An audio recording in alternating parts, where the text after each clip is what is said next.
Very much, Chief Secretary, and I want to thank my Permanent Secretary and my CD. And once again, I want to welcome you and thanks for the support. Today, Cabinet started off by getting a report and update on Zimbabwe's response to the COVID-19 outbreak. The Cabinet received this update on the Zimbabwe's response to COVID-19 outbreak is presented by the Minister of Higher and Tertiary Education, Innovation, Science and Technology Development, Honorable Professor A. Murwira, as the acting chairperson of the ad hoc interministerial task force on the COVID-19 outbreak. As of 2nd August 2021, Zimbabwe's cumulative COVID-19 cases stood at 110,855, with 79,420 recoveries and 3,635 deaths. The recovery rate stands at 72%, with 98% of COVID-19 positive cases all being attributable to local transmission. The number of active cases stands at 27,800. Government notes that there was a slight decrease in weekly cases from 14,275 during the week ending 27th July 2020 to 11,652 in week ending 2nd August 2021. The decline is mostly attributable to the infection prevention and control efforts which have been instituted by government in response to the third wave of the COVID-19 outbreak. Areas which recorded the most significant numbers of new cases were Harare Metropolitan Province with 2,361, Mashonaland East Province with 1,523, Mashonaland West Province 1,136, Manicaland Province 1,361 and Masvingo Province with 1,106. The nation is called upon to continue exercising extreme caution and comply with COVID-19 guidelines. We need to save lives. We need to adhere to the protocols and measures in order to register further declines in these confirmed COVID-19 cases. Then regarding primary and secondary education, Cabinet notes that the sector is continuing with its preparations for the reopening of schools. Moving on to progress report on the procurement and rollout of COVID-19 vaccines. The Minister of Higher and Tertiary Education, Innovation, Science and Technology Development, Honorable Professor A. Murwira, as the Acting Minister of Health and Childcare, apprised Cabinet on progress made in the procurement and rollout of COVID-19 vaccines. The nation is advised that as of 2nd August 2021, a total of 1,673,710 people had received their first dose of the COVID-19 vaccine and 798,880 their second dose across the country. Vaccination in border town hotspots and people's markets is ongoing, with the highest coverages of the first dose being recorded in Mutare, Victoria Falls City, Kariba and Chereze. The highest coverage for the second dose was recorded in Victoria Falls and Nyamapanda. A genomic sequencing for COVID-19 samples collected in Harare revealed that 98% of the samples were of the Delta variant. The citizenry is informed that the National Genomic Sequencing Survey is in progress and the results will be announced to the public. The nation is informed that the Ministry of Health and Childcare is expecting another 2.5 million doses of vaccines through direct purchase this month, August 2021, while a further 1 million doses will be received during the month of September 2021 under the COVAX facility. In order to accelerate the vaccination program and achieve herd immunity by the end of 2021, Cabinet has approved the following strategies. A, extending the vaccination program to private hospitals and private clinics to complement government efforts. The vaccines will remain free. The institution may claim for the injection costs based on medical aid tariffs. Then B, there will be continued collaboration with the security sector to assist in the vaccine rollout. Then C, increasing outreach teams for hard-to-reach areas from an average of 2 to 4 teams. Then D, increased provision of transport and fuel for the outreach teams. E, reviewing the payment model of our allowances for the vaccinators to be based on the number of persons they would have vaccinated. Then Health Services Board has written to Treasury seeking concurrence to recruit retired nurses to participate in the vaccination program. G, using non-medical staff such as data capturers to free nurses so that they can concentrate on vaccination. And H, the extension of the vaccination program to clinics in higher and tertiary learning institutions.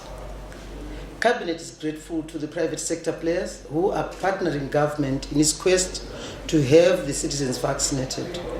For example, SIDCO has managed to vaccinate 98% of its employees and has also extended the vaccine offer to government.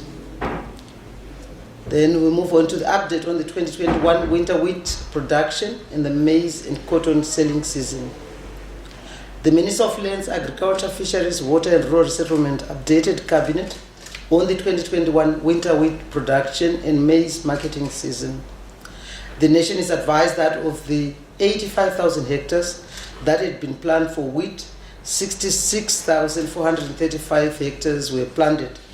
That is for the Presidential National Enhanced Agricultural Productivity Scheme, which is called NIPS, Command, CBZ Agro Yield, and private sector schemes.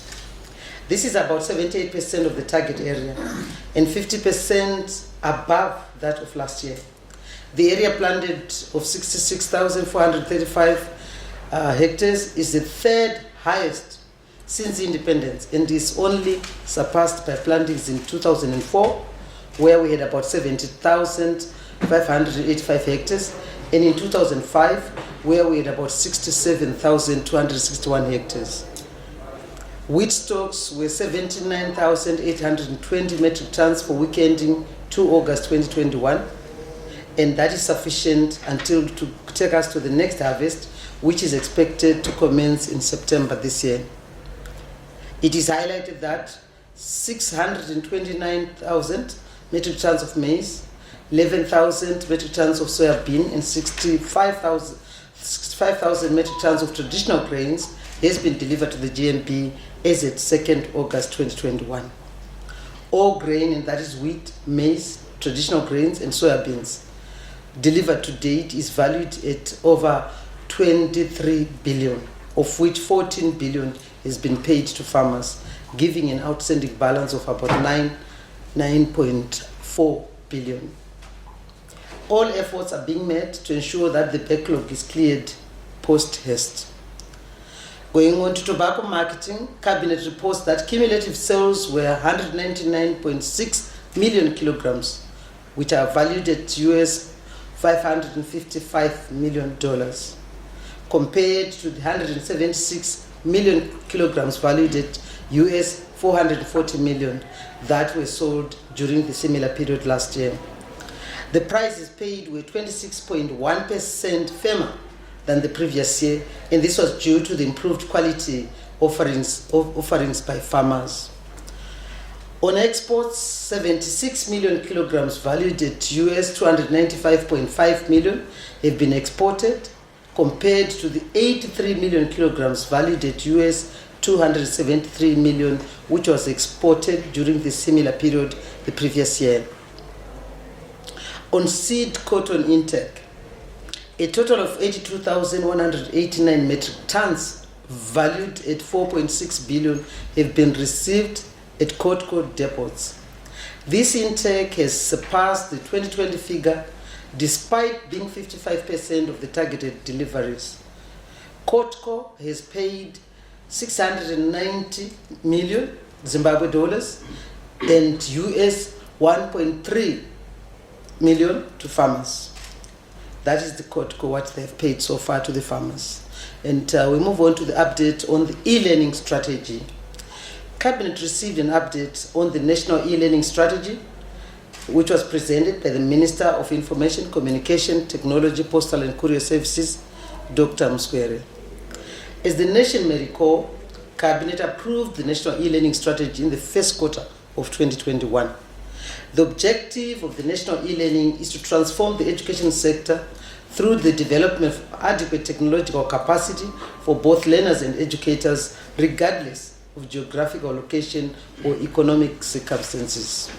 The Ministry of Information, Communication Technology, Postal and Courier Services wishes to accelerate the implementation of this national e-learning strategy through the provision of free internet services to 400 schools that already have connectivity but are having difficulties in paying monthly bandwidth subscriptions.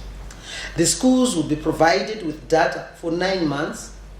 An additional 180 rural schools will have been connected by the end of 2021 and will benefit from this same initiative. In addition to the provision of free access to internet services at community information centers and community village information centers, government will meet all operational expenses, inclusive of staff remuneration and all that. Taking into cognizance the financial hardships brought about by the COVID-19 outbreak, Cabinet wishes to advise the citizenry that all students, pupils, and the general public using these facilities will enjoy free access to internet services at these community information centers and community village information centers for a period of 9 months. Members of the public will, however, continue to pay for the other services such as printing, scanning, and photocopying that are offered at these facilities. Government wishes to inform the nation that community information centers, which have been since launched in cities and towns at major growth points, will support students, pupils, and youth with free internet, as well as to spur e-learning, e-commerce, and innovation.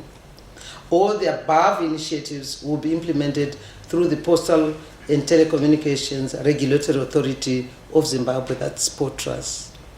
Furthermore, the National E-Learning Program will be complemented by the UNICEF Giga Schools Connectivity Project.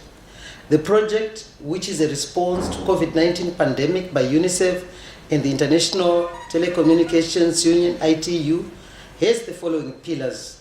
One of the pillars is raising funding for schools connectivity. The other one is for mapping the connectivity status of every school.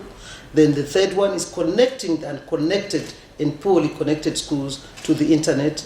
And the fourth is linking connected schools and young people to digital public good that provide job skills, remote working opportunities, etc.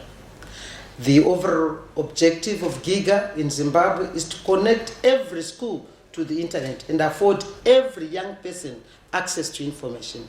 The GIGA project will be rolled out in all our 10 provinces. Then Cabinet received a report on the preparations for the 2021 Heroes Day commemorations and Defense Forces Day celebrations.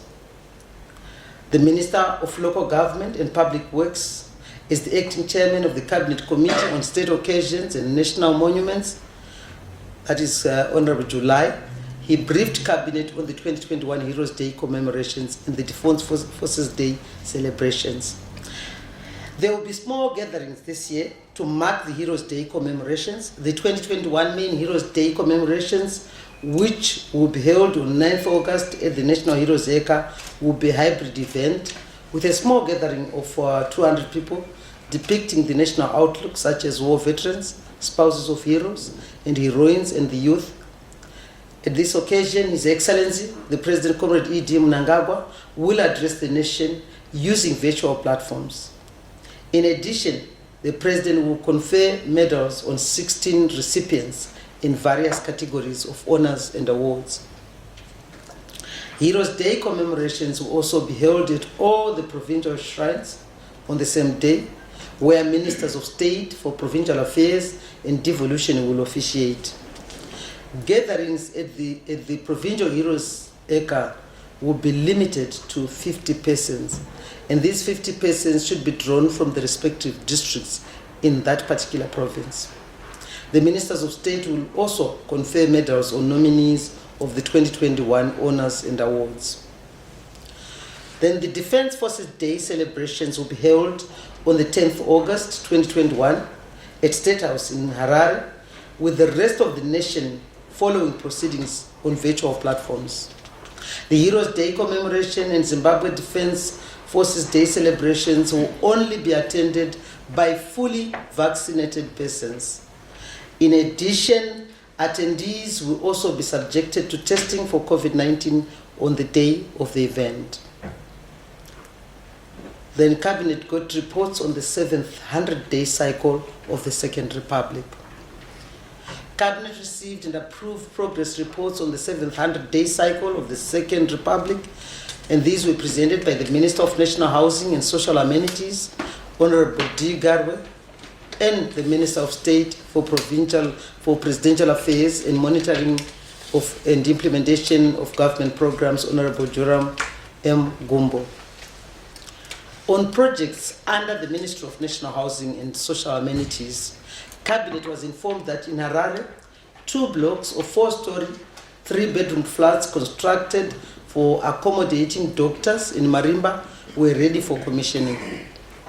Contracts have been signed for the Zwarasekwa flats, that project, where 16 by 4-story blocks of 3-bedroom flats are under construction.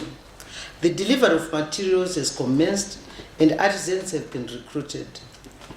Then under the Bay Bridge redevelopment project on housing delivery, Cabinet was informed that the construction of a sewer line servicing 28 houses in the surrounding neighborhood was completed and is now ready for commissioning in Wange. Works have commenced at the Mpumalanga high-density stands, while the layout plan for the 37 stands intended to benefit previous victims of floods in Binga was completed, and a contractor will be ready to commence works by 31st August this year, 2021. On projects being implemented by the District Development Fund, that is DDF, Cabinet was informed that the construction of roads and bridges and the drilling of boreholes and rehabilitation of irrigation schemes across many districts is making steady progress. In Manicaland Province, DDF has completed grading on 43.5 kilometers and sport graveling on 5.5 kilometers of the Nyazhizhi parallel road. And then going to Mashonaland Central Province, the upgrading of the road linking the commissioned Karanda Bridge with the adjacent communities is ongoing. And then in Mashonaland East, a 7-kilometer detour road has been completed. In Mashonaland East Province, 3.5 kilometers of the road link from the now completed Monte Casino Bridge has been widened. It is expected that the 7-kilometer stretch of the road will be tarred during the current cycle. Under Mashonaland West Province, Cabinet was informed that the 10-kilometer stretch of the Karoi-Binga Road has since been completed. And then in Masvingo Province, works are in progress on the Mpembedzi Bridge construction project, and road realignment has passed the 60% mark. The Matabeleland South Province, 91 kilometers of the Mapai Diet to St. Peter's Road in Bay Bridge has been upgraded. Work is in progress on the construction of the Gunguwe Bridge in Gokwe, that's in Midlands Province.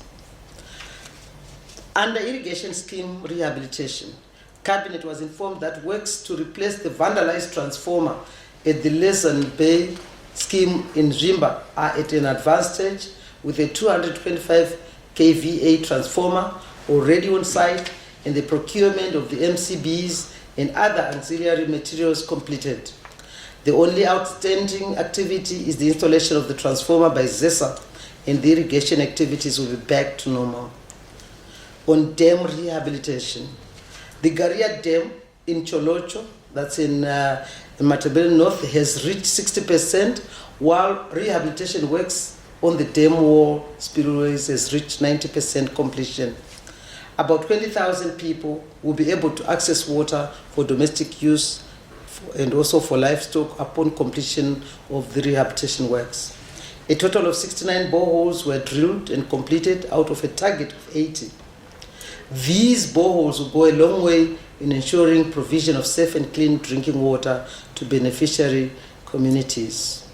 To ensure continued access to clean water by communities, there is need for routine rehabilitation and maintenance of water sources. A total of 396 boreholes were rehabilitated, while 2,858 boreholes were maintained from planned targets of 200 and 2,000 respectively. Health centers need consistent water supply, and DDF targeted to drill 2 boreholes and install a solar-powered pumping system at Masase Rural Clinic in Berengwa. The drilling of the 2 boreholes was completed, One solar-powered pump was installed, and another hand pump for the other borehole was installed. The project was completed